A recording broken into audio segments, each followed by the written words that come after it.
tout seigneur, tout honneur, nous ne commencerons pas par Ève, cette mère incontestée de l'humanité, encore moins par Adam, qui vécut soi-disant 1000 ans, mais bel et bien par la pomme, ronde comme l'éternité, qui, tout en étant le fruit cultivé le plus consommé sous nos contrées, symbolise bizarrement le péché, l'acte sexuel et le fruit défendu. Croquer la pomme, nous dit-on, c'est faire l'amour, de préférence pendant les heures creuses. Il risque donc de nous arriver des pépins. Mais c'est aussi accéder à la connaissance, autrement dit à ce qui permet justement à un être humain de relativiser la notion du bien comme celle du mal. On l'aura compris, la connaissance est un terrain de jeu réservé aux dieux. Précisons également, c'est important, qu'en latin malus désigne aussi bien le mal absolu que le gentil pommier, ambiguïté dont les assureurs se sont emparés pour inventer un contrat bonus-malus, le plus souvent majoré. Si Blanche-Neige, chassée du château ou du paradis de l'enfance pour avoir croqué une pomme écarlate, se remit tant bien que mal de ce passage brutal à l'âge adulte, il est amusant de penser que la tomate, considérée comme aphrodisiaque avant l'invention de la pizza, était appelée communément pomme d'amour, ce qui lui valut d'être associée à Satan. Rôle le plus souvent dévolu au serpent qui, en réalité, ne commit pas d'autre péché que de révéler à Ève qu'elle ne risquait point de mourir d'une indigestion de compote, seulement de provoquer le divin courroux en accédant à la connaissance.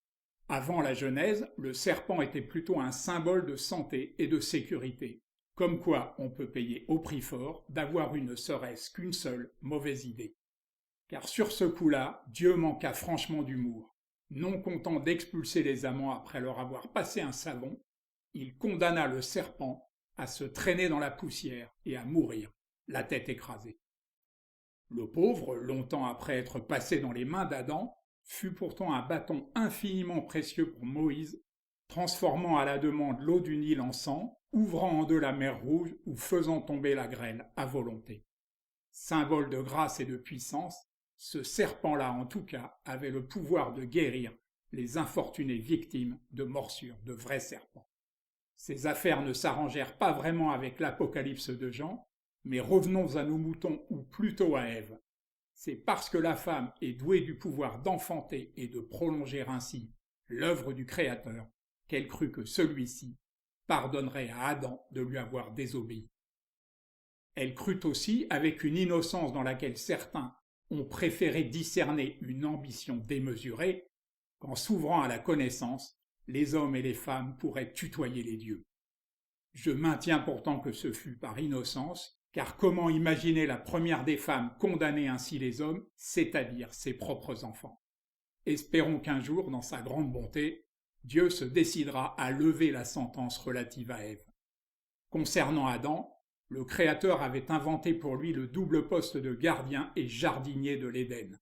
Il a toujours le beau rôle, dans la mesure où l'on a imposé l'idée qu'il n'avait failli que pour plaire à Ève. Ouh, la vilaine! Pour les Juifs comme pour les chrétiens, à l'expulsion du jardin d'Éden répond une lutte désespérée pour la survie, puisque l'homme a dû quitter un lieu harmonieux où tout lui était acquis, pour un autre qui n'est que sauvagerie. Les anthropologues y voient plutôt l'inverse, c'est-à-dire une liberté primitive à laquelle aurait succédé une étouffante civilisation.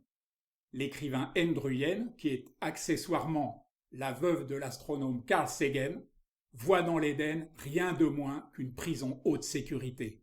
C'est un lieu horrible, écrit-elle. Adam et Ève n'ont pas eu de mère, ils n'auront pas d'enfance.